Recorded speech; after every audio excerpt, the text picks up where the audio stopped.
ಒಗ್ಗಟ್ಟು ಪ್ರದರ್ಶಿಸುತ್ತಿದ್ದಾರಾ CM DCM?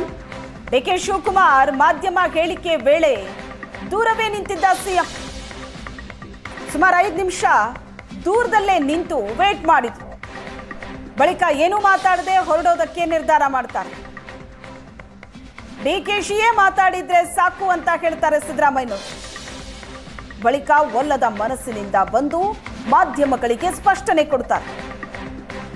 ಮೇಲ್ನೋಟಕ್ಕೆ ಒಗ್ಗಟ್ಟು ಪ್ರದರ್ಶನ ಮಾಡ್ತಿದ್ದಾರಾ? ಹಾಗಾದ್ರೆ ಇಬ್ರು ಕೂಡ ಒಳಗೊಳಗೆ ಏನೂ ಸರಿ ಇಲ್ಲ, ಆದರೆ ಹೊರಗಿನಿಂದ ಎಲ್ಲವೂ ಸರಿ ಇದೆ ಅಂತ ತೋರಿಸೋ ಪ್ರಯತ್ನ ದೃಶ್ಯದಲ್ಲಿ ನೋಡ್ತಾ ಇದ್ದೀರಿ.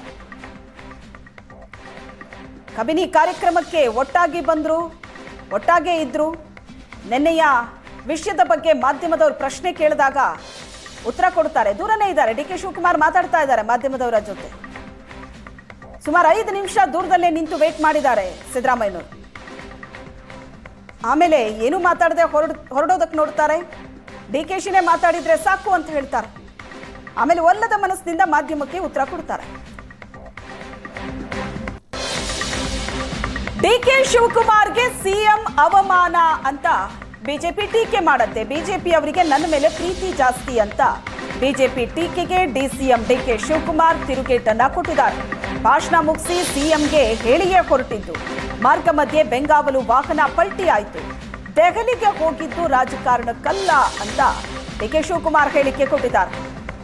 ಡಿಕೆ ಶಿವಕುಮಾರ್ಗೆ ಸಿಎಂ ಅವಮಾನ ಮಾಡಿದ್ದಾರೆ ಅಂತ ಬಿಜೆಪಿ ಟೀಕೆ ಮಾಡಿದ್ದ ಬಗ್ಗೆ ಡಿಕೆ ಶಿವಕುಮಾರ್ ಪ್ರತಿಕ್ರಿಯೆ ಕೊಟ್ಟಿದ್ದಾರೆ. ನೋಡಪ್ಪ, ನಾನು ಚೀಫ್ ಮಿನಿಸ್ಟರ್ಗೂ ನಮ್ಮ ಇವ್ರಿಗೂ ಕೂಡ ನಾನು ಹೇಳಿದೆ, ನನಗೆ ಎಮರ್ಜೆನ್ಸಿ ಬೇರೆ ಮೊದಲೇ ಪ್ರೋಗ್ರಾಮ್ ನನಗೆ ಟೈಮಿಂಗ್ ಫಿಕ್ಸ್ ಆಗಿತ್ತು. ಅದಕ್ಕೆ ನಾನು ಭಾಷಣ ಮಾಡಿಬಿಟ್ಟು ನಾನು ಹೊರಟೆ. ಸದ್ಯ ಏನೋ ದೇವ್ರ ದೊಡ್ಡವನು ಚಾಮುಂಡೇಶ್ವರಿ ಕೃಪೆಯಿಂದ ನನ್ನ ಬೆಂಗಾವಲು ಗಾಡಿ ಆಕ್ಸಿಡೆಂಟ್ ಆಯಿತು. ಯಾರಿಗೂ ಏನೂ ತೊಂದರೆ ಆಗಿಲ್ಲ. ಸದ್ಯ ಭಾಳ ಸೀರಿಯಸ್ ಆಕ್ಸಿಡೆಂಟೇ ಆಯಿತು. ಪಲ್ಟಿ ಹೊಡೆದ್ಬಿಡ್ತು ಗಾಡಿ. ಆದರೆ ನಾನು ಹೋಗಿ 7:30 ಗಂಟೆಗೆ ಅಲ್ಲಿ ತಲುಪಿ ತಿರ್ಗಾ ವಾಪಸ್ಸು 9 ಗಂಟೆಗೆ ವಾಪಸ್ ಬಂದಿದ್ದೀನಿ. ನಾನು ಬಂದು ಮಧ್ಯರಾತ್ರಿನೇ ಇಲ್ಲಿಗೆ ಬಂದು ಈ ಬೆಳಗ್ಗೆ ಕೂಡ ಈಗ ಪಾರ್ಟಿಸಿಪೇಟ್ ಮಾಡ್ತೀನಿ. ನಾನು ಯಾವುದೋ ವಕೀಲರನ್ನ ಅಪಾಯಿಂಟ್ಮೆಂಟ್ ನಾನು ತೊಗೊಂಡಿದ್ದೆ ಬೇರೆ ಯಾವುದೋ ವಿಚಾರಕ್ಕೆ. ಅದಕ್ಕೆ ಹೋಗ್ಬಿಟ್ಟು ನನ್ನ ಕೆಲಸ ಮುಗಿಸ್ಕೊಂಡು ನಾನು ಬಂದಿದ್ದೀನಿ. ಅದು ಬಿಟ್ಟರೆ ಯಾವ ರಾಜಕಾರಣನೂ ಇಲ್ಲ, ಯಾವ ಟೂರ್ ಪ್ರೋಗ್ರಾಮು ಇಲ್ಲ, ಏನಿಲ್ಲ. ನನ್ನ ಖಾಸಗಿ ಕಾರ್ಯಕ್ರಮ ಓದೆ ಮುಗಿಸ್ದೆ ಬಂದೆ. ಅವ್ರಿಗೆ ಯಾವಾಗಲೂ ನನ್ನ ಮೇಲೆ ಪ್ರೀತಿ ಜಾಸ್ತಿ.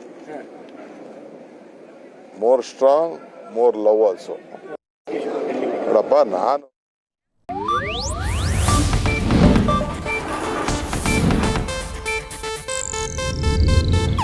ಇದು ಏಷ್ಯಾನೆಟ್ ನ್ಯೂಸ್ ನೆಟ್ವರ್ಕ್ ಪ್ರಸ್ತುತಿ.